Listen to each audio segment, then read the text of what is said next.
off the crossbar. Goal! And it's a giant deflection off the protein. The Springfield left fielder down for a base hit. Hunterdon Central is going to win the state finals here tonight.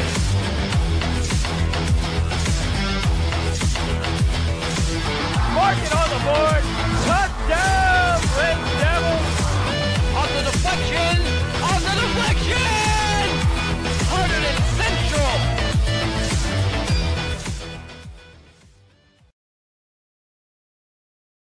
Hello and welcome, folks, to Stewart Field on this misty, cold, very kind of dreary afternoon here. We have some field hockey action here on HCTV. I'm George Urquhart, and we are right now waiting for a ref. So it is kind of funny that right now I am standing next to a field hockey ref, Mr. Estrada, our freshman class vice principal. And if you didn't know, he is an NCAA field hockey referee. Can you tell us a little bit about that? It's pretty interesting. Yeah, the irony is quite funny as we stand here staring at one official on the field and waiting for the second one. That's the life of sports, interscholastic sports. Anything can kind of get in the way, officials, buses, all that fun stuff. As a former athletic director, I can relate to Mr. Spencer's woes at times. My experience with the game is kind of all over the place. I've been a player, I've been a coach, high school head coach down at Ewing High School for about 8 years, and worked with USA Field Hockey in their youth development program, and played recreationally in indoor and outdoor. And then when I stopped coaching, someone locally said, you know, you're still young enough and know the game from a couple of different angles. We need people like you to officiate. And my first reaction was, you're crazy. No way. I've always been a player, an athlete, and a coach. I'm sort of on the other side of the fence from those people called officials. They're the people that get yelled at. So I'm the type of person that likes to be good at whatever I do. I knew I wouldn't be good at that, and so when they finally convinced me to try it out, I wasn't very good, and immediately kind of caught the bug to want to get better. And probably 16 years later now, I'm involved heavily all throughout the year, indoor, outdoor. Still do youth, do NCAA, do adult hockey, club championships throughout the summer. I've been over to California and been invited to go to Austria, all kinds of places and things to do around the game, and all through the lens of officiating. So it's been awesome. Yeah, I mean, and you must have like so much knowledge for a game like this, where I've just got the knowledge I've got from this year of commentating, which is the last maybe 4 or 5 games, and I've gotten to actually really enjoy watching this sport. It's a very fast-paced, cool sport. It's fun to watch. So, I love it. People don't quite understand, especially in our country. I think the sport and the love of the sport, I think if you're from anywhere in Europe or South America, this is one of the more common sports. And here in this country, it's kind of looked at as a girls' sport. Those that have moved here from other countries, maybe former Olympians and have a family, they have multiple children, boys and girls, and everybody in the family plays the sport.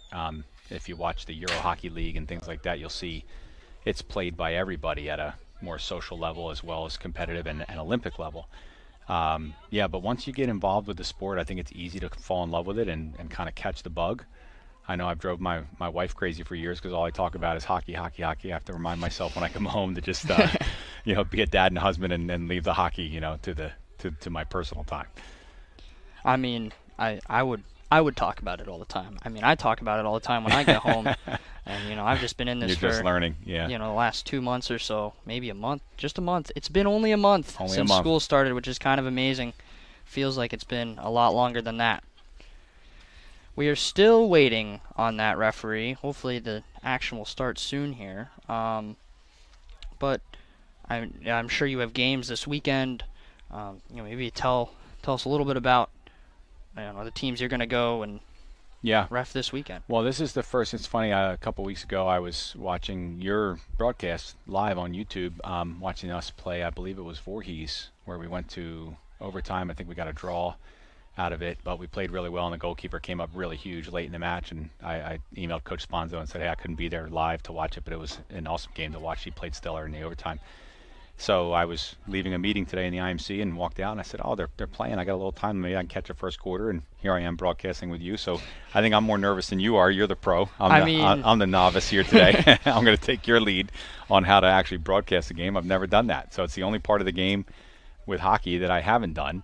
And I am officiating this coming weekend. I've got some games coming up in the local area, Princeton and St. Joe's and some schools like that over the weekend.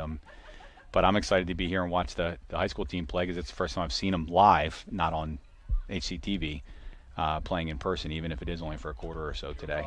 So I'm excited. Well, I can say you're doing quite a good job, just to be jumping right in here. No training. Yeah, you're doing great. I mean, all it is just talking. You're just talking, you're watching sports, and you're talking. I mean, that's the main gist of announcing. Obviously, you got to do your homework. You got to know, about the team you're playing and about your team and all that. But other than that, you're just sitting in the booth talking. Yeah. The one thing I'm impressed with you guys all the time, no matter who's broadcasting which sport, is the amount of homework you guys do on the teams, both not only ours but the visiting teams, and learning a little bit about rivalries and what we did last year against them and sort of prior records and bringing that into context. It's always nice to hear that, and not for nothing, but Mr. Johnson and what him and his crew do for you guys and the opportunities you get here through this program are great. I think back to the very small high school I went to, and we did not have our own TV and radio station, and you guys have it, which is awesome. And I brag about that all the time. I'm like, if you go to Central, you can broadcast high school sports games. You be a DJ in our own radio station. It's pretty neat. Yeah, those are some amazing opportunities. I have to say, I feel like Central doesn't get enough credit for the amount of opportunities. Oh, wow, that came out weird, didn't it? For the amount of opportunities that we get here. This is an opportunity that I never would have expected to have here. I mean, obviously we have the TV station and all that, but I would think that would be ran by staff and stuff, but this is completely student run. I got all student camera people right next to me, a student technical director. Yeah. It's super exciting, and the fact that we have this opportunity is really awesome. George, is that something that you thought about doing as a freshman, like you knew you would be interested in, or is it something you stumbled upon later on in your upperclassmen years? I kind of stumbled upon it. I always like to I guess commentate. It's a funny story, is I would commentate when my friends and I are having a sleepover or something, and we're playing like Rocket League or some wild video game, and I might commentate that because they like it when I do that and they think it's funny. So I would do that every once in a while. But other than that, I didn't think this was going to be something that I would be doing here. And then I took the radio class in sophomore year, and that opened your eyes changed. Here comes the referee. Yeah, boy. being carted out like a presidential parade here. The most important person in the world right now. I think that's the fastest I've ever seen that cart go. Oh, it didn't Nice. even stop. Referees out are all ready to go. So Yeah, don't injure the referee getting out of the cart, and we don't want that. could you imagine if the cart finally gets here, the referee gets out, just tears her ACL as she's stepping? Yeah, we want no ill wishes on the officials. Yeah. That would be not the greatest way to Yeah. start. Hopefully she's had a chance to get loose in some way, and like you said, it's a cold, rainy, damp day, and people think about all the warm-up that the athletes do. They get here early, they stretch, they get through their dynamic warm-up and make sure they're plenty loose, and you got these officials that drive however long and get out of the car, they're stiff, and they're maybe my age or older, and you got to take care of your body, because as we get older, we don't warm up and are not as limber as the kids are. So hopefully she's prepared for the day and ready to roll. Maybe had some arm stretches in the car Yeah, while she's right. driving. Yeah. I don't know. She's Yeah, stuck in it'd be traffic. pretty tough to stretch the legs while she's driving, but who knows? Maybe she's coming from another match or something. Maybe already warmed up. If you're stretching legs while you're driving, it might not be a good thing. You Yeah. might be going a little too fast. Well, so it looks like we're going to be set to start here very shortly, and here we go. So Montgomery is going to start with it here. This Montgomery team has definitely had better seasons. I mean, if you start 0-5, it's not the greatest deal, but it's not like they've been far from winning in their first couple games. They made it close in a couple of their last games. Central, they were not close, though. Central was able to win 3-0.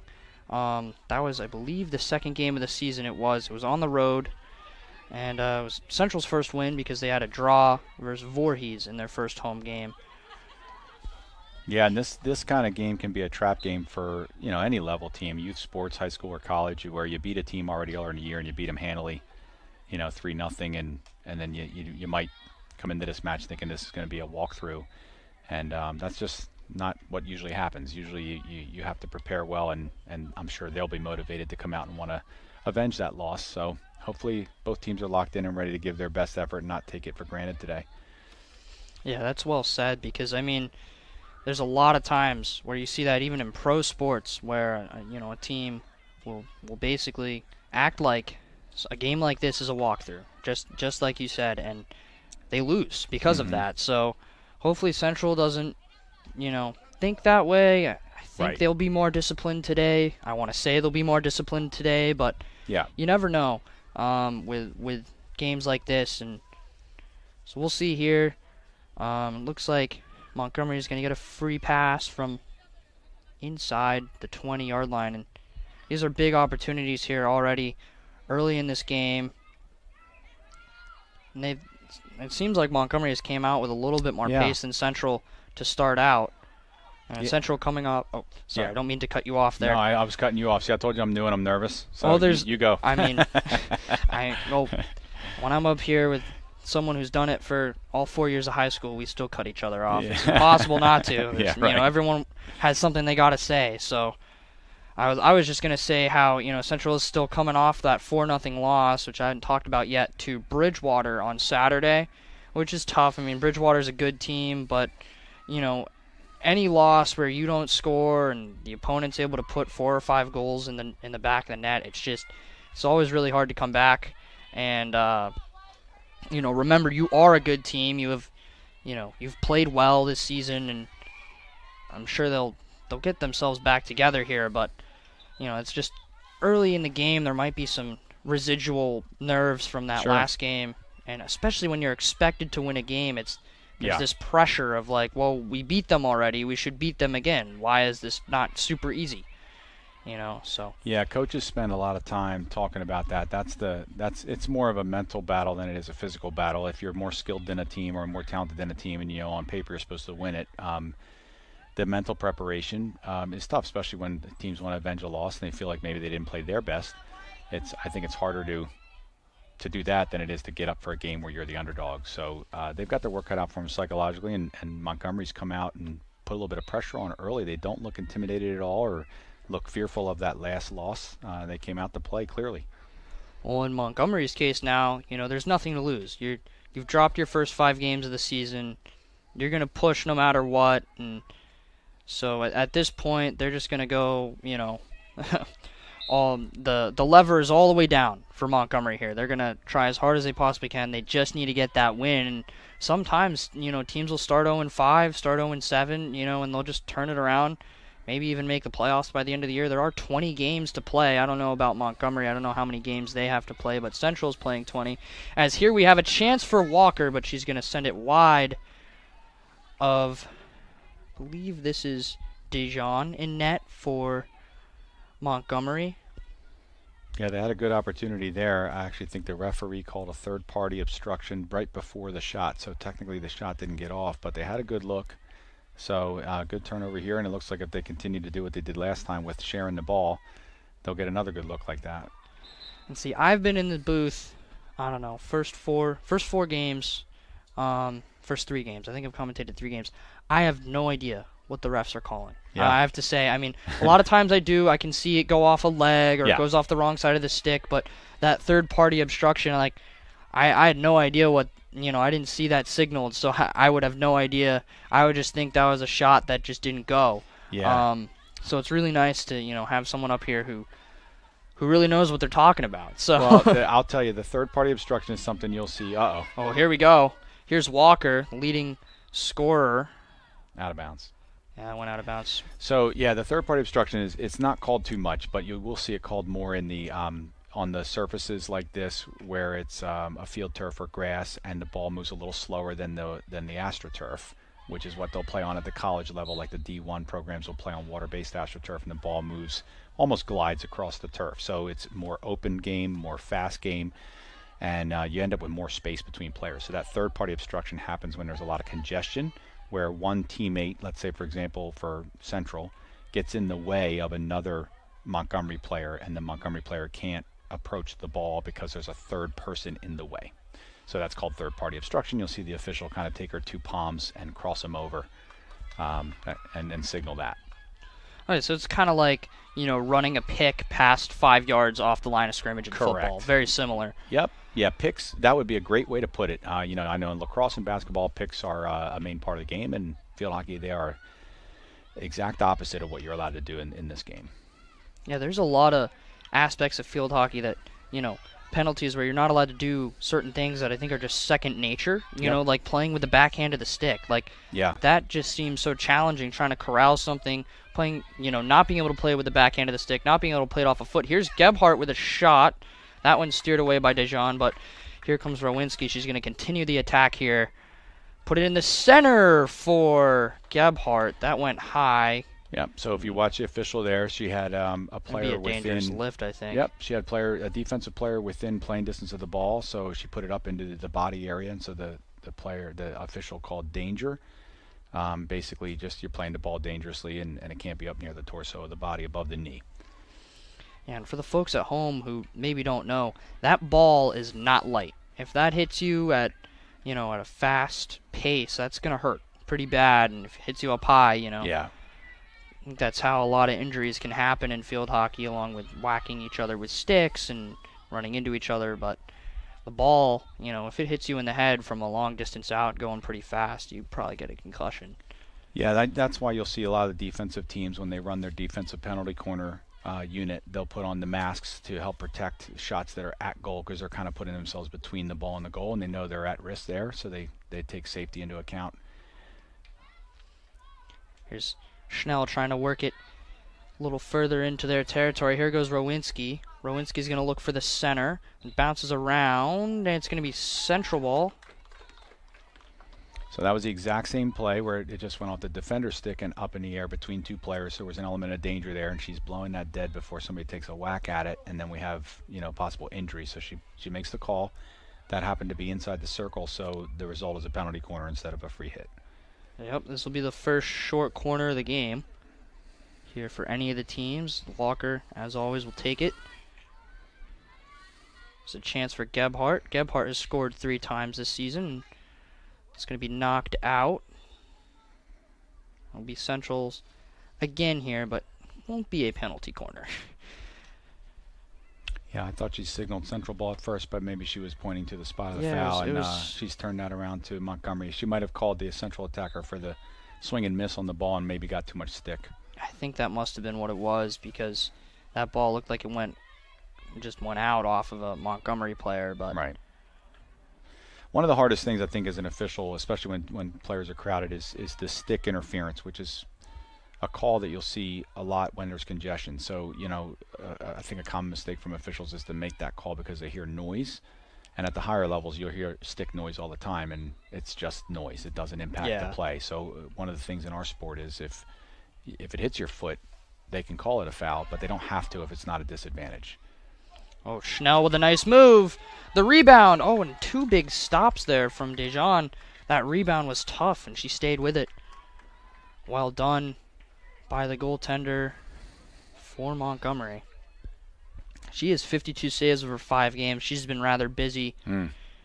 And, definitely played pretty well considering the heavy shot load that she's had to face. Yeah, I'd be curious how many shots she faced against us last time when she gave up 3 goals. But so far she looks pretty calm, very poised in front of the cage, and doesn't look rattled at all by the pressure. That was a nice play by Schnell. It's brought the other way here by Walker. Walker, as I said earlier, leads the team in points, 5 goals, 1 assist over the first 5 games. Average scoring a goal per game. Very nice season to start out for Walker, and she's planning to continue her field hockey career at Rider University, so it's exciting stuff here so far. Here goes Scally. Scally's looking to advance it up to Gebhardt here. Gebhardt bounces off her stick, but she stays with it. Schnell looking for it. Tries to find someone on the other edge, but there's no one there. And Schnell's able to get back on it here, but that's going to... What's the call here, Mr. Estrada? Yep, stick interference, so that she got there to the ball a little bit late, and when she lunged for the ball, she just a hair late and got the stick instead. And it's funny because our turnover on the far side of the circle there was just a lack of communication, and you could see the players trying to avoid that third party. They were almost guilty of it. They realized it, backed out, but nobody called who wanted to take the ball. And so then nobody took the ball, and we had this little weird aha moment in the circle where nobody in a white jersey wanted the ball. That's just communication. That can happen sometimes. Yeah. Susie's got to be careful with that attack. It almost looked like an attack from behind. Ooh. It's Coddington, the outside over there. So, I think that ball went out over there. It's hard to tell sometimes what's going on the far side of the field, especially from our vantage point. Ooh, that came across. Looked like... So that ball has to be touched prior to going into the circle. Whenever she takes a free hit in the attacking 25 and under the 25-yard line, she has to dribble the ball 5 meters or 5 yards in high school, or pass it to someone else so there's another touch. And that can be by the defender or the attacker. So if there's a second touch prior to the circle, it can go directly in. Otherwise, that ball can't be played directly into the circle like she did. See, those are the things they don't tell you in the 5-minute long YouTube video of how field hockey is played. Hockey. 101, right? Yeah. Yeah. What are the rules of field hockey? Yeah, and it's like they make it sound super simple, and like there's a whole bunch of calls happening where you just can't tell what's going on, and that's because those videos don't, they do a decent job, but they don't really tell the whole story. So. And I think the thing for people to look at is. Two things when you're watching an official. One is they're going to give 2 signals. One is the primary signal, which is direction. The only thing the players care about on the field is whose ball is it, and they want to. And since we have a self start in our game, they want to just take the ball and go. So if it's white ball, white just wants to know is it ours, and then they go. The secondary signal they're going to hold up is the reason for the foul, and that's what coaches and parents and broadcasters want to know is what was the violation. So what she did down there is she whistled, blew the ball coming out, so she signaled white ball. And then she held up the number 5 on her other hand. And then what that means is the ball had to travel 5 yards or be touched. So it's a 5-yard violation. So if you're looking for that secondary one instead of ball watching as a parent or a fan or whatever, you'll notice those little subtle secondary signals that they'll give. And it's usually a good indicator that the official knows what they're doing. They're making the proper call, and they're also being informative so players know what they did wrong, coaches know what they did wrong, they can correct it. Yeah, that's definitely a good thing because you don't always see that in high school sports. Actual, officials really showing what's happening. Right. Why is it being called? No real explanation a lot of times. But so they're doing a pretty good job here. That's going to be a dangerous lift on Coddington. Came up close to the face of the Montgomery defender, and I guess she was the defender there. Although Coddington was really just kind of trying to change the direction of play. This player here in the middle, number 6, nice player. She's got good vision, dribbles with her head up. Got good opportunity here. That would be Sophia Gomez. But swing and miss, got the stick interference again. Good defense by Central there to stay low and put herself in a position to be fouled. Well done. It's been pretty back and forth so far here between the two teams. One big opportunity for Central. That came off of Rowinski's stick and went out, so it's going to go back the other way. But one big opportunity for Central, and Montgomery's had it in the zone a couple times, but they just haven't been able to really, connect the play up well. But, it's been a good back and forth. Hopefully Central can really get on it in this second quarter. We only have, about 25 seconds to go here in the first. Yeah, it looks like Montgomery has struggles once they get the ball into that attacking third to actually finish. I didn't officially jinx us on that, I hope. And their strength is clearly in their midfield here. Number 6, I think you said, is Gomez. She's a nice player. She's got good vision. She takes a lot of their free starts and gets their offense going. So we just have to capitalize on our opportunities down there in the attacking end because we're down there half the period. Well, that's it for the first quarter here at Stewart Field. No score. I think it's the first quarter that we haven't had a score on broadcast this year. So I'd like to thank Mr. Estrada for his time. I don't know if he's able to stay for any more, but he's been awesome resource. He's it's been a joy to have up here in the booth. Thank you. I definitely plan to come back. I'd love to do this again. I do have to get out of here today because this was a partial visit to the game today. I was hoping to see a goal. Maybe you can bring my jinx off of it and get one after I get in the car. But yeah, I'll come back. I'll definitely do it again, and hopefully I can stay for the whole time next time. And we'll take a look at the schedule and talk to Mr. Johnson. I appreciate you having me. It was fun. Of course. Well, that's going to do it for the first quarter here at Stewart Field.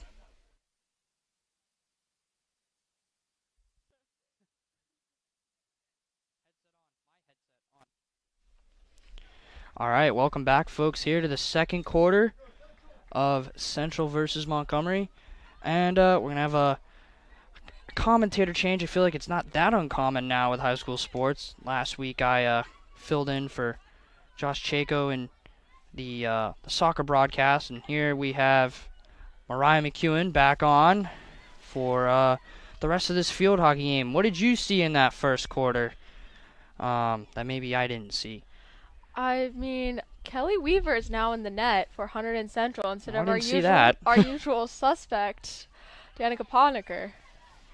That's a change that I wasn't foreseeing, but Kelly Weaver's in the net, and Schnell's looking up ahead for Walker. Walker with a chance here. Walker overran it there, just went out the back, but nice opportunity there. As Mr. Estrada said, he might have thought he jinxed us for goals. Hopefully Mariah's here to bring us some goals, so let's hope. Honestly, this game is kind of a nail-biter. We want to see who gets on the board first, and Central's been really good at trying to get to the net and been shooting at the net pretty well. The problem with Montgomery is that, like Mr. Estrada said, they have trouble finishing where they started. Gomez, number 6 for Montgomery, has been really good for offensive chances. However, they can't take those chances as Central has been very pesky on the defensive end. Yeah, Central's had always has a strong defense. As Susie's just going to send that one all the way out. I think she was trying to have someone else maybe put a stick on that before it reached the end zone. But yeah, as you were saying, it does look like Montgomery is struggling to finish their chances, and I'm sure that's something that's been happening in a lot of their games because they seem pretty good. They've been able to go toe-to-toe with Central so far. It doesn't look like Central's dominating them too much. It just Central has a couple shots on goal, and I believe Montgomery hasn't got a single shot to the goal yet. And if you recall, Weaver played in the other game against Montgomery, and she only had one save, and there were no goals scored, which means only one shot made it to the net for Montgomery in that one. So, not surprising, to be honest here. I mean, that's probably why we see Kelly Weaver on net instead of Danica Podniker. She has familiarity with this Montgomery squad compared to Danica Podniker, who we've seen for all the other games we've broadcasted so far. It's going to be sent all the way into the back corner, and it's going to be out, so it'll be Central's ball here as Coddington will collect it. What I've been noticing is that it's a very even matchup, despite what the previous score shown between these two opponents. And it may seem like it's an easy win for Central, but it's not. It's honestly been very, very evenly balanced, from what I've noticed. Well, it's like what Mr. Estrada was saying, in a game like this, it's got to be careful not to get caught, get caught by the fact that you might have won a game against this team already and pretty handily, so you think it's going to be easy. It's not easy. It's never going to be easy in any sport like this. There's no real easy win. Yeah, exactly. It's a team sport. You win together and you lose together, and that's... Oh, and there's a chance here, and the rebound, they score! It looks like Walker got that rebound there. I think Walker. Well, that was a bunch of sticks in front. Dijon came out, hoping her defense could get on it, but the rebound squirted out, and I believe Walker was the one who was able to bury it.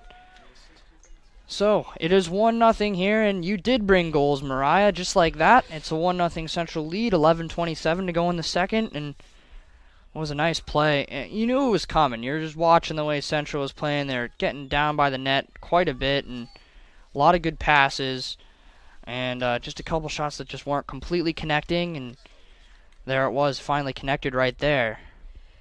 Central cracked open the lead It's not a big deficit. They should not sit pretty.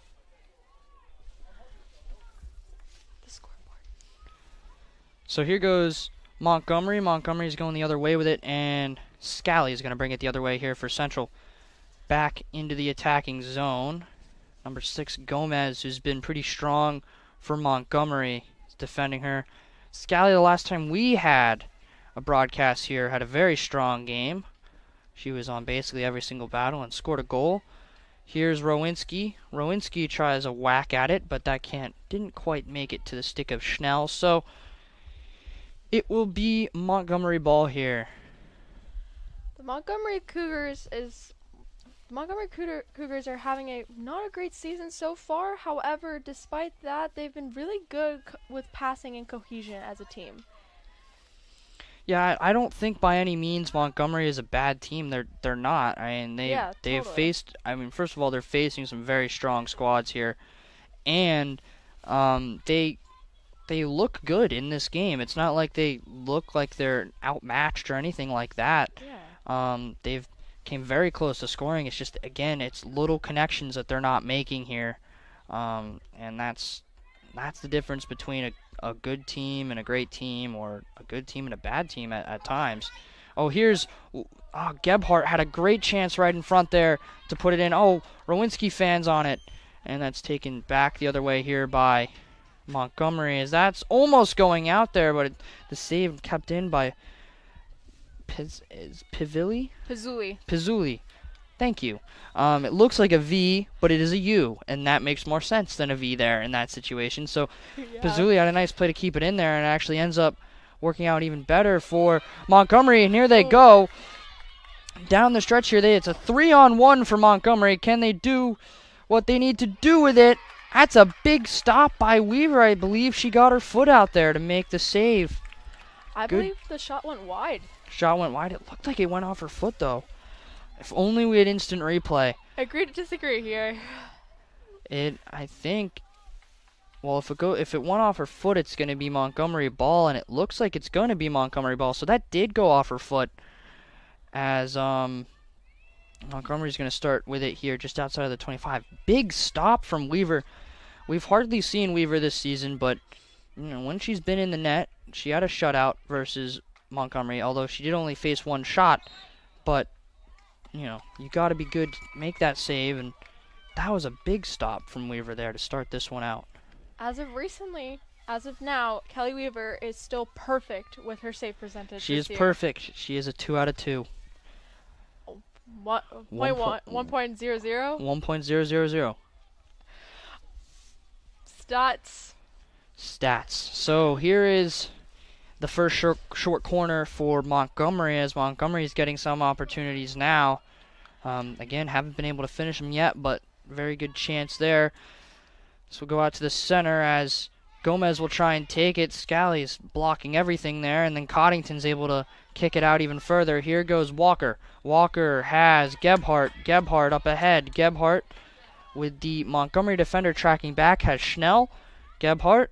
Oh, goes right through the legs and just couldn't quite continue to play there, but what a move from Gebhardt. That was so close by Gebhardt and making it into the net. Great job for mitigating that short corner. And like usual, Central always elects with 3 defenders in the goal, with 1 goaltender and 1 outside of the net. Yeah, it's worked pretty well for them this season, maybe aside from a couple games, but Central 4-2-1, already more wins than they got all of last year, and we are only here at game number, I believe 8, right? Is it 8? 7, because it's 4-2-6. Oh yeah, it's 8. 4-2-1.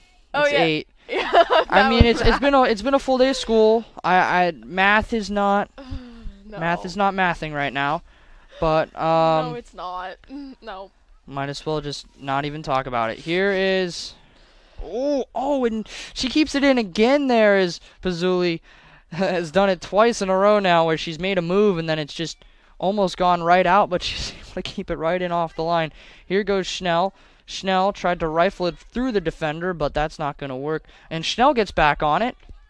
She was able to block the pass. And field hockey players on our score, mainly dual or tri-sport athletes here. Schnell plays lacrosse in the spring season for the Hunterdon Central Red Devils and plays, I think, for Triple Threat Elite Iron lacrosse team. And here is Walker. Walker's going to work it in. Look for the center there. It's bouncing around in front of the net, and the ref is going to call, I believe that's going to be an obstruction penalty, and it's going to go back the other way for Montgomery. Yeah, Hunterdon Central has been really good with getting these scoring chances from what we've seen in the game, as they are 1-0 so far. Rowinski set that up for Walker, and Walker can't quite. Oh, right in the center again. Here's Gebhardt. The goalie's on the ground. They're jamming at the rebound right in front. It squirts free again here, and Susie will settle it back to Scally. And here is Coddington trying to send it in, but Montgomery kind of on their heels now, as Central has had pressure for a while there, as now Montgomery will finally get it out. So now you're seeing Montgomery maybe a little on the back foot here as they're down 1-0 and maybe starting to get a little scrambly. Yeah, when you're down by a goal, you want to make sure you tie that up to get morale and momentum for your team. And when you're down, it's definitely going to be stressful and scrambling. You are trying to do everything you can to limit the damage. Yeah, that's the goal of any sports team there. You want to tie it. You want to tie it, and you want to then score another one and maybe get the lead. But Central trying to really open this one up here in the second quarter. Here's Coddington. Coddington's going to shield there. Oh, what a nice pass by Coddington all the way across the Rowinski, who's going to send it back in for Walker, and that was very close, but not quite. That was so close. Central having opportunity after opportunity here. Defense doing all right for Montgomery. They just can't get it out of their own zone here. Yeah, it's definitely stressful if you're a Montgomery defender trying to stop the barrage of Central's attacks. Central's been really good with these scoring chances, just centering it perfectly on one chance. However, the thing is they just have to center it properly and make appropriate passes, and I think they can score more goals. And that one comes all the way to the center. That went in. Do they score, or was that not called? What just happened there? There has to be a penalty of some type. Yeah, there was. I didn't see what the referee put up, but Susie shot it all the way, and it went all the way in. The goalie didn't move on it. It's got to be something. I didn't look at the referee, which is what I should have done. Is it a possible false start? I don't know. I don't know what the call was. Here's Gomez in the first entry into the offensive zone we've seen from Montgomery in a while. Gomez staying strong on it. Puts it across the center, and they score! Oh, no goal. No goal. It went off the leg of a Montgomery player. Oh, boy, that would have been big for Montgomery if it were a true goal, but the ref saw it go off a leg and back the other way. Here goes Walker. Walker looking up ahead for Montgomery. That's a real kill. Oh, Montgomery. Gebhardt. My goodness. Central. Oh, and that was another good opportunity there right in front. I think what I was thinking was it's a real killer for Montgomery is what I was going to say, but instead I went I don't know, I was thinking about the pass to Ashley Gebhardt. And a Freudian slip. Freudian slip. There you go. Some psychology right there. Yeah, definitely. Hunterdon Central has been really, really good with these offensive chances. Like I've been saying earlier, it's quite impressive what this team can do together.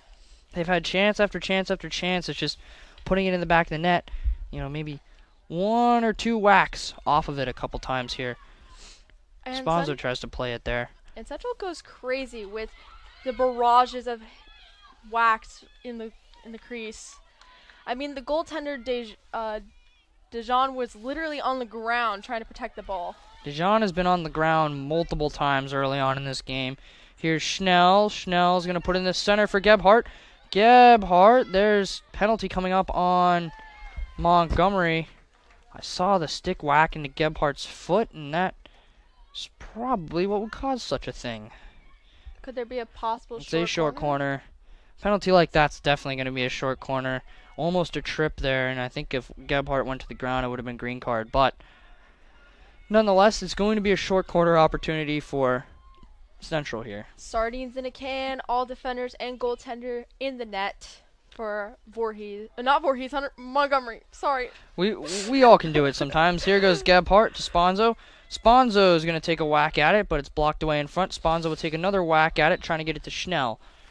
Schnell tries to put it in the center, but this is going to go the other way, as Montgomery will collect it here at about the 15-yard line. And there's less than a minute in the period. Just a tough pass there, and it goes to Schnell. Schnell's going to fight for it. No call. Was expecting one there, and here is Rowinski sending it all the way in. It's going to go off. Let's see if number 1 can do it again here. Oh my goodness. Fazuli has done that now 3 times, just saving it before it goes out. Here is Schnell. Schnell's going to put it back across the center here. Rowinski trying to fight for it here. Here's Pazuli. Pazuli's going to put it across. Scally almost able to get it. Scally tries to put it through, but it's taken back the other way by Gomez. Gomez has definitely been a cornerstone of this Montgomery team so far in the first half. Anyway, chance after chance after chance for Central. Yeah, it's like a chance machine here. But it is still 1-0. Stick with us for the second half.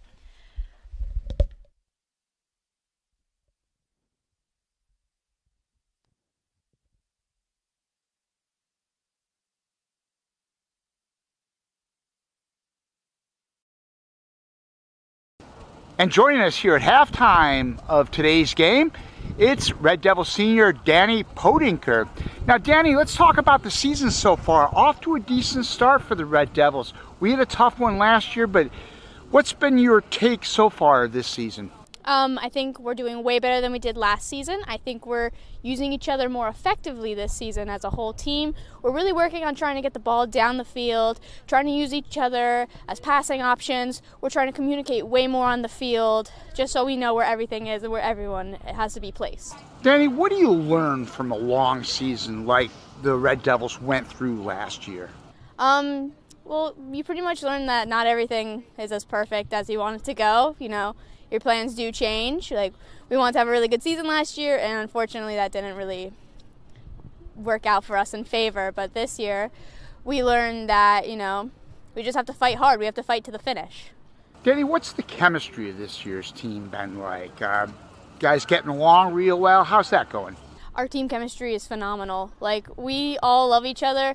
We try and love each other as a family, and you know, not every family gets along, but we all support each other the best we can. You know, we'll yell at each other on the field sometimes, but we mean it from the deepest part of our heart.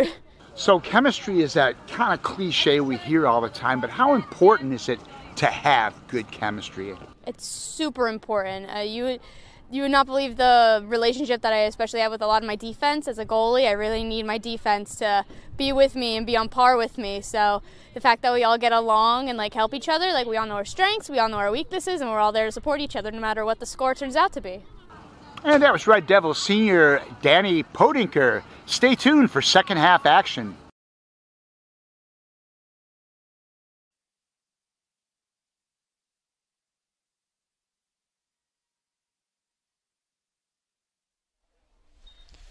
All right, welcome back, folks, to the second half of Central versus Montgomery here in field hockey at Stewart Field.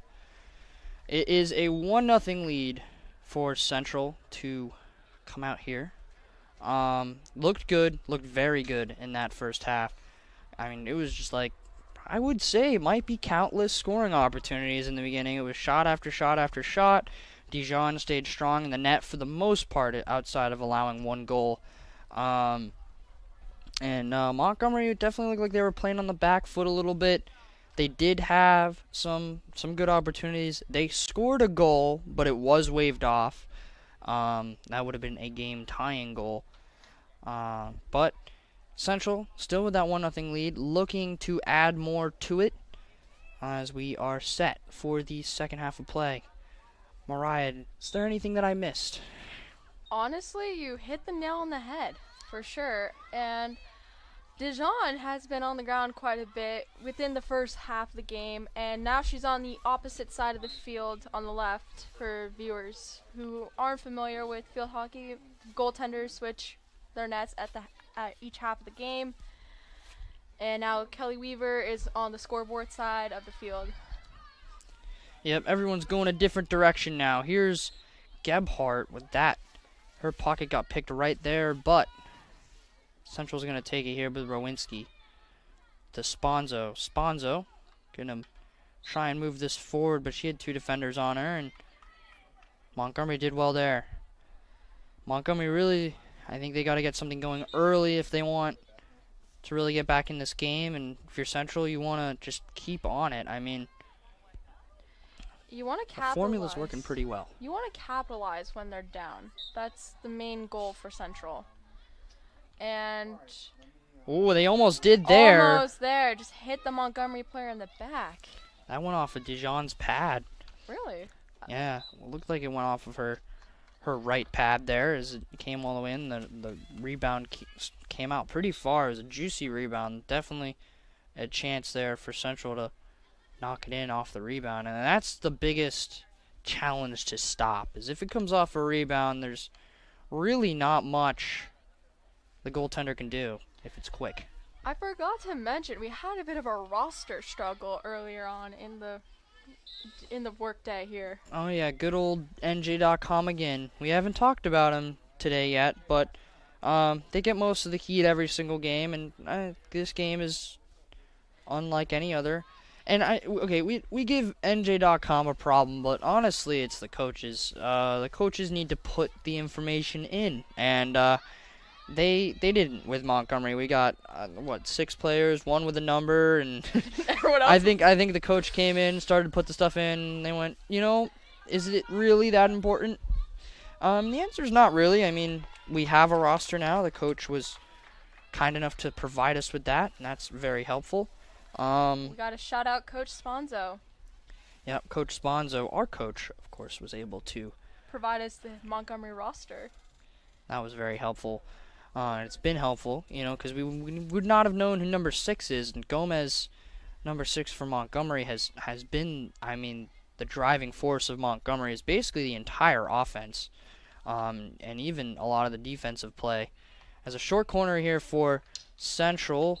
Ooh, and down goes Gebhardt. Don't know what they're going to call here. Possible green card? I don't think it's going to be a green card, but another short corner. It will be another short corner. Ooh, yeah. Sophia Gomez leads the team in goals with 2 goals, 0 assists this year, and pretty much the coach from Montgomery decided to put all of her players that have goals and assists on the roster. Scally with a rifle off the pipe. Oh, and the rebound comes free, and another stop made by Dijon. Didn't it go in? Nope, that came off the post. I thought it went behind the net and just bounced out. Nope, that went off the pipe. Very hard. It's hard to see from here. Vantage point is a little rough from this angle, but that went off the pipe. Sounded hard off the metal there. So. Yeah. Now Gomez stripped the ball out of Scally's possession, and Duda's gonna track back for it here. She hasn't been too busy in this one. Was that? That was Pizzuli again, right? Yeah, I think she came there. She's there like, let's save it before it goes out player. And she's done it 4 times where it's like basically on the line and Pizzuli just knocks it right out. And what I've noticed is Pizzuli just saves it before it goes out and then ends up passing it back, and it ends up in a Central player's possession.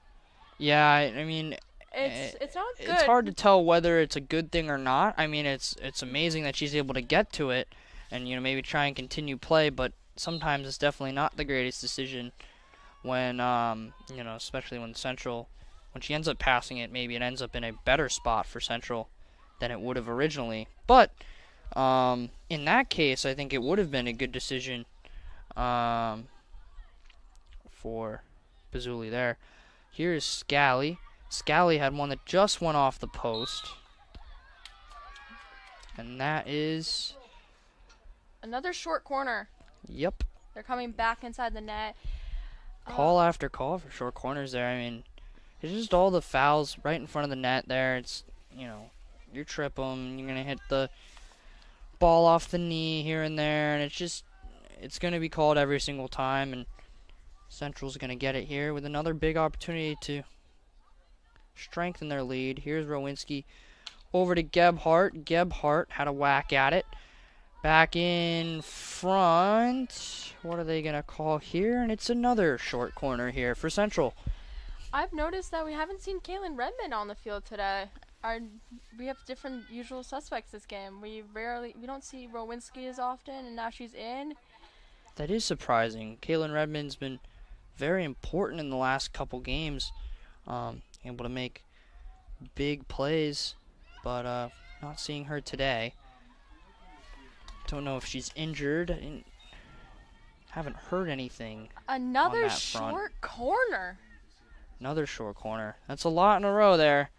Honestly, it looks like Montgomery is just taking a couple of these on purpose because, just to break up Central's play.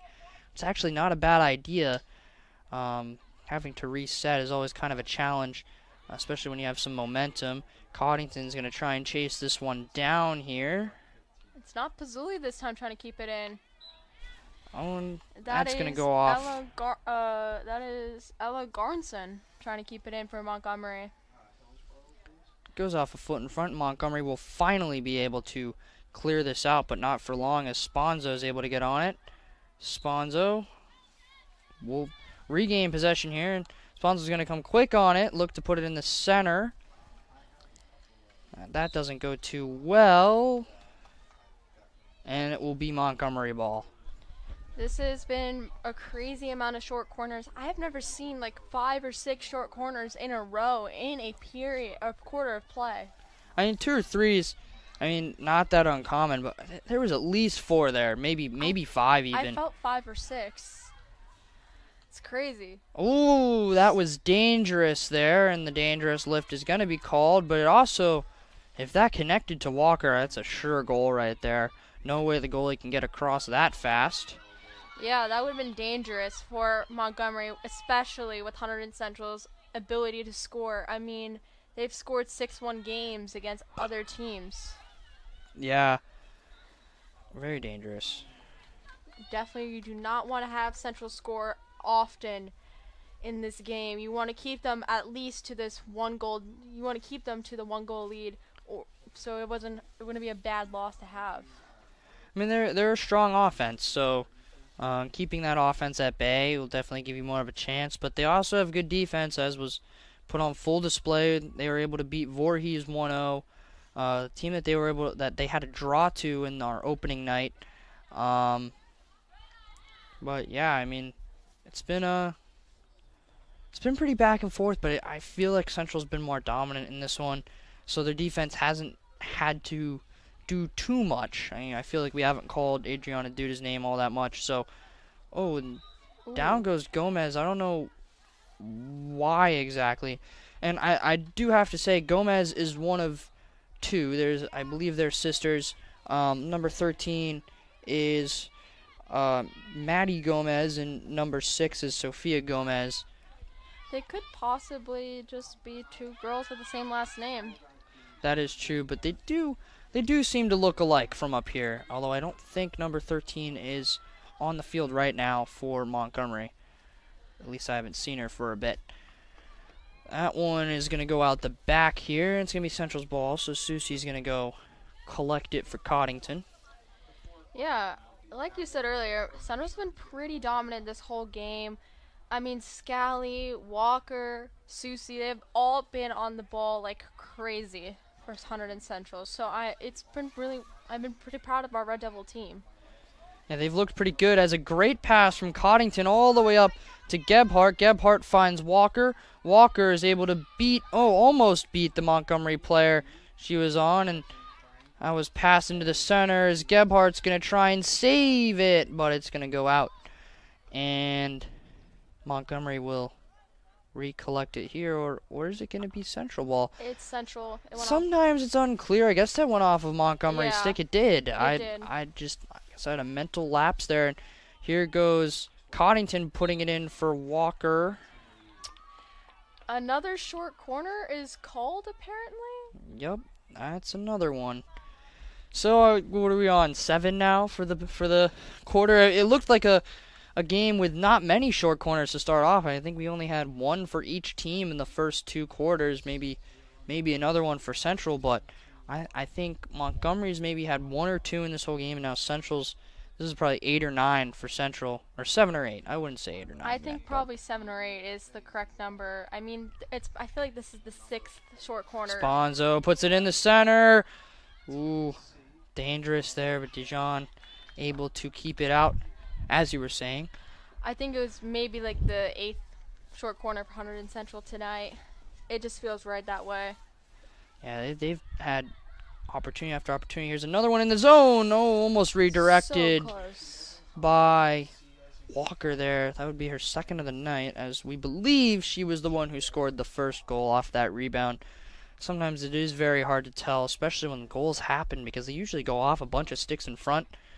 So You just can't determine the last touch. It's like NHL hockey in a way. yep, very similar. Here goes Walker.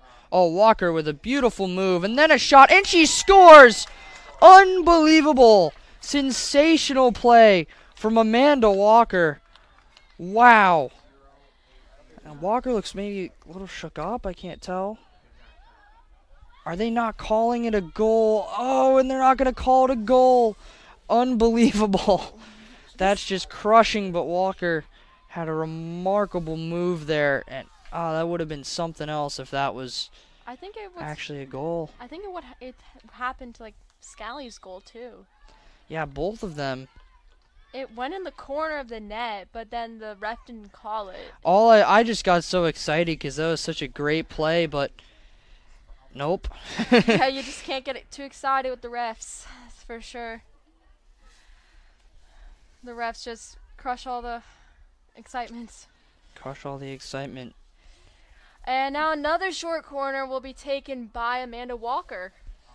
Nope, it's going to go over here. They're going to try Rowinski this time. And Rowinski, she tried to put it into Walker. Walker wasn't ready for it. So, If it was the soccer net, it would have been a goal. if it was the soccer net. Well, luckily for the goaltenders, they don't have to play with a soccer net. Could you imagine playing with a soccer net with a ball that small? That would be awful. That would be really hard. I mean, the net's already pretty big as it is. It's 7 feet tall. Good play there from Susie as she was able to knock it the other way. It is interesting that it is 7 feet tall, because a goal with the ball that high, It seems dangerous. it seems dangerous to me. I mean, they do wear all that protective gear up front with the masks and all that and the pads, but I think already if that ball's that high, it's already been lifted too close to a defender at some point, so... Yeah, I mean, I've seen a TikTok where there was a field hockey player in like a long corner, and she drived it to a way where it hit the goalpost in the top left corner from the opposite side. I'm sure it might be more common in like college hockey. I know, as Mr. Estrada was saying back in the first quarter, if you didn't catch that, he was talking about how they play on water-based AstroTurf, and as a result, the ball glides a lot better than it does on this turf here. For Central, this is a football turf, which is it's different than a field hockey field. So,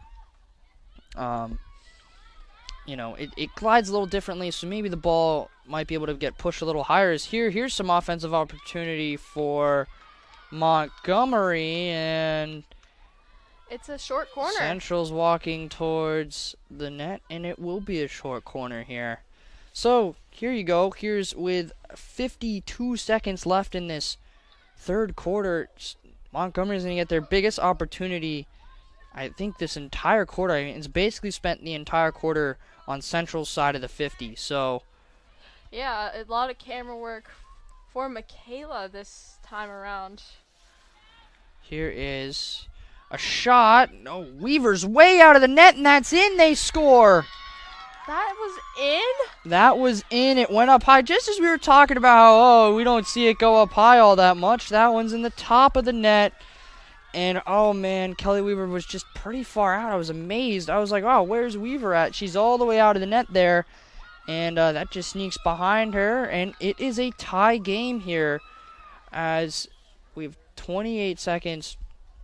Just say goal, Montgomery.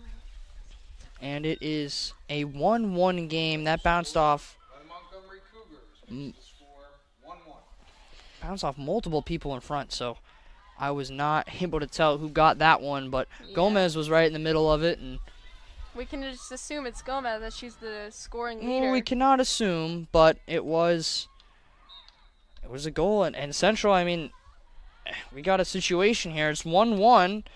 The time on the third quarter is ticking down as Scally will send that wide, and, well, it's going to be an interesting conclusion. Yeah, it totally is. I still can't believe it went in. I thought it went over the net. That was pretty amazing. Central now has had a goal and one post, a goal called back, and a post, and multiple opportunities to really put it away, and I mean, they just haven't been able to capitalize, so yeah, possible OT, maybe Voorhees 2.0. Hopefully not. This is a game Central should have in the bag, but nonetheless, we can't underestimate Montgomery. So stay with us. It's going to be an interesting finish here.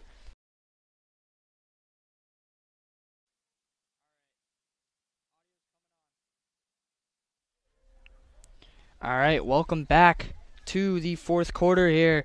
1-1 game. It is a 1-1 game. Amazingly, somehow, Central. Oh, I'm in disbelief with that last goal by Montgomery. I'm still in disbelief. I can't believe Central hasn't put more in. It's just been shot after shot for Central, opportunity after opportunity. Walker had that, what looked like a sensational goal, but something was called. It might have been interference in front, I think. Maybe a pick was laid that, you know, you're not really supposed to lay a pick in this game, as Mr. Estrada again was talking about earlier. So it's a short corner, and we're got another short corner here. I mean, does it mean that much? I mean, this is probably number 9 for Central, so yeah, I don't think it means much. This is interesting. They bring Duda up in front here. We haven't seen that before. They have Coddington back deep. I think they're going to put Walker back deep with everyone because she's been really good at scoring. Here is a lift. Oh, and that one stopped. What are they calling? It's going to be out, and I think Central will get the ball here. But yeah, they brought Duda up to rifle a shot there. Not a bad idea at all. She's got a pretty good, she's good at lifting the ball. She's good at passing, too. Yeah, and her position that she plays, she's got to be able to lift it and send it pretty hard.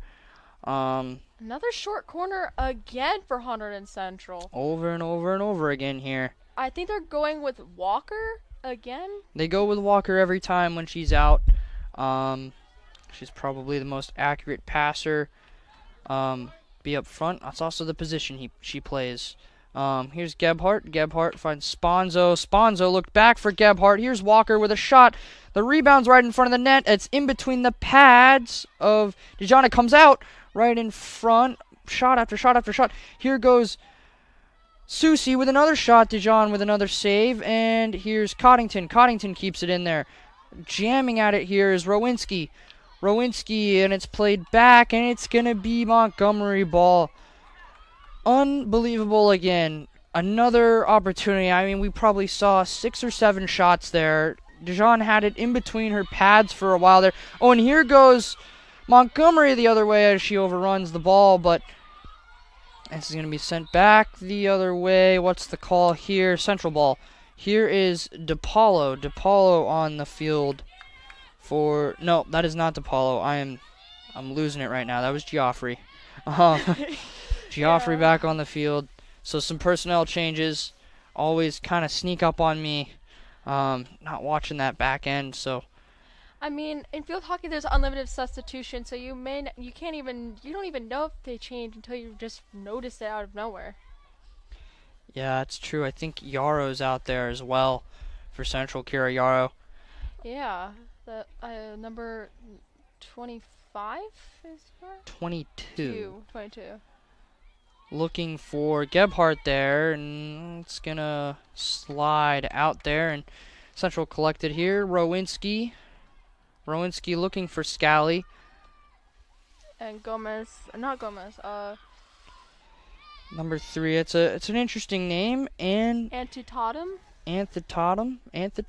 I really don't want to butcher these names, and so I think we're just gonna say number 3. I feel like for me, as someone who's got kind of a rough last name, spelling wise, I always like it if I'm referred to. I guess when I'm playing water polo, I'm referred to by my number rather than my name, because sometimes I don't even know it's my name. So Yeah. My last name is quite hard, and a nice play by Susie to knock that down out of the air. I relate to you with that, George. My last name is McKeown, and it's been really hard being able teaching people how to pronounce my name because they always get it wrong. Well, I still can't spell it, so. And you say my name wrong at this point. McEwen? It's not McEwen, it's McKeown. McKeown? Yeah. Well, I mean, I was saying McEwen because I think that's what it was. That's what I was told, but I guess that's not right. No. I'm sorry. It's okay, no worries. We have last name struggles. Urquhart? Last name struggles. Urquhart is correct. People mispronounce your last name? Well, if you look at its spelling, that's where it gets tough. There's a bunch of silent letters in there that really don't make sense. So it's like people pronounce it phonetically, but it's not correct. Yes, that is true. Here goes Gomez looking all the way down. She found Pizzuli, and Pizzuli gonna try and make Duda miss, but Duda's able to get a stick in there. Pizzuli's still on it though. She's down in the corner here. Oh, and a nice lift by Pizzuli, but Duda will collect it. This could possibly go into OT if no one can capitalize on this tie game. Yep. There's just 9:40 to go here in regulation. Oh, Gebhardt overruns it a sec there and then gets back on it.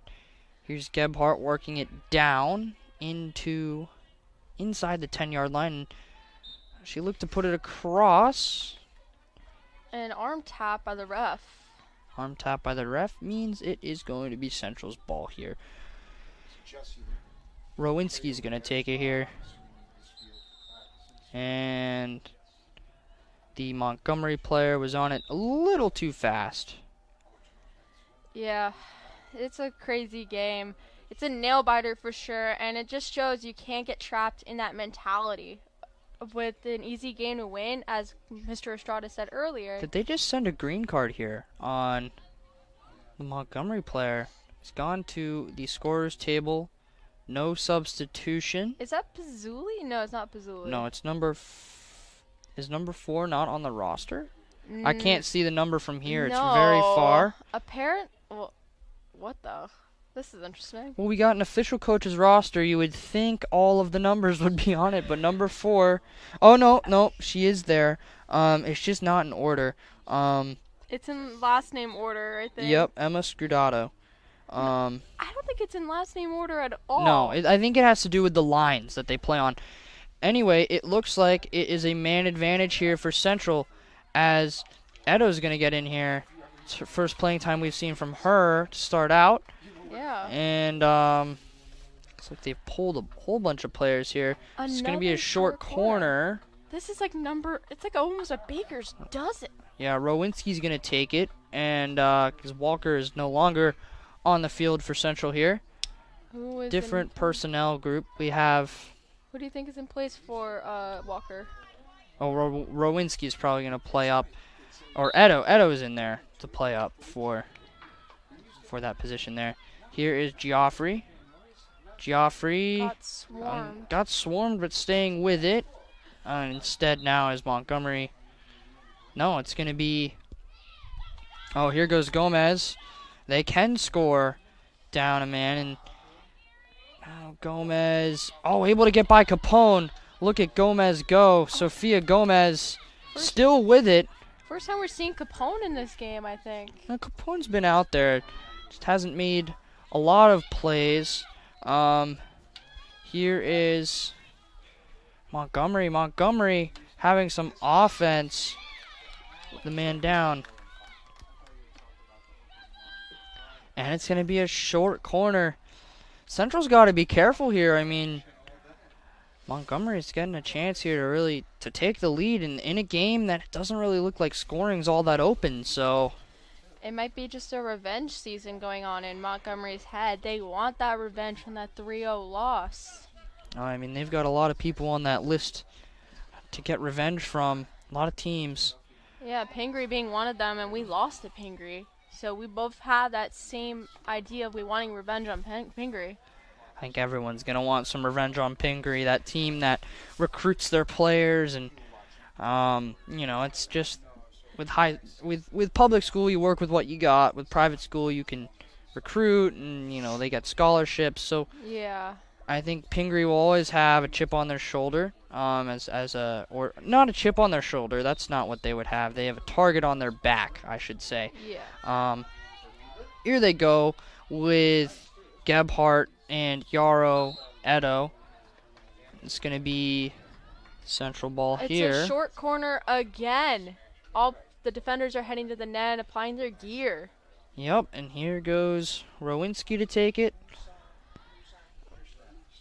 We've had 3 people take the short corner. Duda, Walker, and Rowinski. Duda did not take the short corner. They moved Duda up in front so she could take a shot. Walker still took it, but didn't Duda take one though? No, she did not. She did get moved up for a shot, which is not normal. They don't usually move Duda up there, but here's I was about to say Coddington, but it was Scally who sent it in there. Another short corner for the Hunterdon Central team. I think now we might have 12 by now. I think it's a baker's dozen. Baker's dozen, maybe 13. It's a lot. Either way, it's a lot, and definitely they need to put one in the net right now. I mean, there's only a one third of the game left. five minutes to go, and I think Montgomery is purposely doing this against Central's head. Well, they've been purposely taking, seems like almost purposely been taking these short corners because, you know, if they're able to get a foul, you know, whether it's on them or on Central, they stop the play. They stop Central's attack, and I think most teams have been letting Central go, and when they let Central go, Central's able to set up on second and third opportunities, whereas now they have to be good on their first opportunity. There's a good opportunity there. Speaking of opportunities, I've said opportunity way too many times. Yeah. Anyway, here is Scally. And another. Short corner. That's fine. Let's have another here. I feel Players don't even have to take their gear off. They might as well keep it on. What is this additional gear? It's a face mask. It's a face mask. It's, you know, when you're in the box there, it's the most likely time for a ball to be shot up high and maybe hit you in the face. So, and, you know, as I talked about with Mr. Estrada earlier, you can definitely get a concussion getting hit by the ball. So, here's Yarrow with a shot. Oh, just wide. That was close. Very close. Now the gear will get thrown off, you know, I guess for Montgomery, hopefully for good, but I would not be surprised if we see some more short corners as there's been a ridiculous amount of them. Let's just say it is a ridiculous amount of short corners here in this one. There's only a fifth left in regulation in this quarter. Why am I saying period? I'm mixing up ice hockey and field hockey. Period, quarter. We all know what you mean. Yeah. Here's Edo with some nice moves there, but it won't matter as Montgomery's going to take it again here. Yeah, this has been a tight matchup with a very unexpected goal. In my eyes, I thought it went over the net. However, it went in. It did go in. And this is going to come all the way back to Geoffrey. Oh, what a pass by Geoffrey. 2 defenders right in her face. Very accurate on that one. That one's just too far for Edo to handle. So it will come back to Montgomery. 3-11. And a timeout called here, I believe, by Central. Coach Sponzo did call the timeout as she's heading onto the field with her team. Maybe they might change something up, maybe with goaltender possibly? potentially goaltender change, potentially personnel change. I don't know. I don't know why they would change the goaltender at this point. There'd be no reason for that, considering it hasn't really been in that end all that much. True. They might change who's up front. I wouldn't be surprised if I saw that. Maybe Redmond might get put in. I don't know if Redmond's over there. I can't see from this distance. And my glasses don't do it justice either. But maybe Redmond is injured or on some sort of protocol. I could have talked to her today, but I missed the opportunity. I have my last block class with her, and What class is it? honors college English. How is it? It's interesting. We had a diagnostic today. It wasn't fun, but that's neither here nor there. It was interesting because it looked like I wasn't sure if the academic. Okay, our producer James Johnson is saying we should continue our academic conversation, despite my feeling. I think this is all about sports, in my opinion. I mean, they're student athletes. Student comes before athlete. So I think talking about sports on academics and sports is necessary. I mean, they talk about GPA and academic honor roll in the collegiate sports. Yeah, it is important, but yeah, I mean, from all I can see here, she's not dressed tonight, so I don't know why. Usually we get a report as to who's injured, so that's probably why I didn't ask anyone anything, but we're usually told. Yeah. But tonight we haven't been, and well, I'm thinking here they might make a small personnel change. I was about to say personality change, going back to psych. Yeah. But it looks like they're going to bring out the unit that's been out for the last couple minutes. And I think Coach Sponza is just trying to draw up a play, trying to get something going here. As, Central's been right in front of the net almost the entire game, shot after shot after shot, and they just can't finish. So I think Sponza's maybe trying to, Coach Sponza, that is, trying to draw up a play here for Central to get something going. There's Edo with a nice steal. Tried to put it back to, very dangerous play there as the Montgomery player was on the ground, number 3. And to Totem. It looked like the Montgomery player was going to try and send it out, but she was on the ground and it went off of her. The refs are telling her to go to the bench for right now. I'm assuming that is because the ball was up in her head/neck area. Maybe concussion protocol. Concussion protocol, just to get her off the field. She's checked. Yeah, it's a good idea. I mean, it's never good. I mean, you can tell number 3 for Montgomery again, as we don't want to pronounce the name wrong up here. So, as they were hitting the head, here comes. Oh, she's back. So I think they just had to do a quick med check there. She was a little frustrated. I would be frustrated too if I was playing in the game, but it's just for the safety of the players. It's definitely a good thing that they do that. So here's Coddington trying to send it in. Yeah, I mean, I have my own experience with concussion protocol. My coach during softball practice was talking to me on a mound visit, and my catcher decided to throw the ball at me throw the ball at my head without realizing I was talking to coach on a mound visit. That's not the greatest thing. Yeah, and it was that probably hurt. Softballs aren't soft, so yeah, it's like despite their name, field hockey ball, but 10 times bigger. Yeah, it's a little bigger. And what a play there from Duda, just to strip that right off the Montgomery player. Montgomery playing with some fire here though, as they've been inside the attacking zone here. I think for the longest time I've seen them all. Now that's ending here as Susie will send it up looking for Edo, but that's going to be out.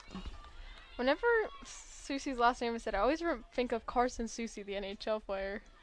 Carson Susie? Similar last name. I'm drawing a blank on who Carson Susie is. He plays for the Vancouver Canucks now. Oh, the NHL player. Yeah. I thought you said NFL. I'm like, I said what? NHL. Okay. Anyway, and a nice intercept here from Edo. Can she win the race here? She works her way down. Oh, nice reverse. She's going to find Scally. a little too far in front, but Yarrow is able to take it back. Has Gebhardt in front. Gebhardt in on Dejan. She scores! Finally, break the tie. Gebhardt. What a move by Ashley Gebhardt right in front of the net. 34. That is her 4th of the season. She got all alone in front on the breakaway, and she finishes. So it wasn't all alone. She had a Montgomery defender right on her back, and she just made a great move. And it's 2-1 Central here with 1:34 to go. They cannot take their foot off the gas here, though, as Montgomery is just as capable of bringing this back in. For sure. Montgomery is able to respond back like they did earlier in the game. So Central cannot sit down and relax. They have to keep going and keep the pedal on the metal. They have to keep the pedal on the metal. If they relax at all here, Montgomery definitely could make them pay for that. Oh, Scally tries to bring it the other way, but Montgomery staying strong on it. Here goes Scally. She's going to knock it back in. With the pass. And here goes... That's going to go off a Montgomery player last. So we'll be out 47 seconds here as Central's going to take their time with this coming back in. Rowinski elects to run and get the ball rather than get the ball passed to her. Not a bad idea, just to burn a little bit more clock. Oh, and Gomez with the intercept. Look out. Here they come, but it's going to be stripped the other way by Rowinski. This makes it to Gebhardt. Gebhardt's going to try and turn it into an offensive opportunity. Here goes Gebhardt. Gebhardt staying on it here.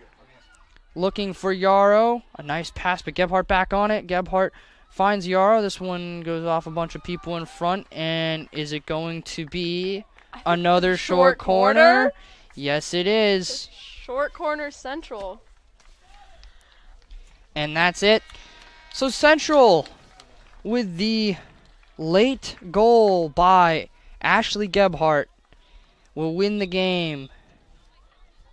And that's an exciting game. I mean, pretty crazy. We weren't expecting to be treated to a game like this today. Yeah, we weren't. As Central was kind of expected to kind of run away with this one, but I mean, Montgomery kept it close. Had a pretty cool goal in the top of the net to tie it up, but Ashley Gebhardt had the final say with a beautiful goal on a nice breakaway, and pretty sure we will have an interview with Ashley Gebhardt here or Amanda very Walker. soon, or Amanda Walker, but we're gonna Ashley Gebhardt. It is Ashley Gebhardt. It is Ashley Gebhardt, as folks. James Johnson here gives us the final say, and well, that'll be it for me. You will hear from Mariah. How do you say it? McKeown. McKeown. We'll see you guys soon. Thank Stay you tuned. for joining us, and stay tuned. It's so exciting. It was such a close game, and I got that breakaway, and I just wanted it because none of us wanted to walk away with a loss today. Yeah, and especially with a crazy overtime situation would be crazy. Yeah. Also, your team has been doing so well recently, better than last season. How does it feel? It's really good. Last year was not a good year for any of us, and this year we came in, we're like, we want to win, we want to do the best we can do, and I think we're showing that this season. Already with 5 wins under our belt, we're already beating the record from last year, so we're on a good path.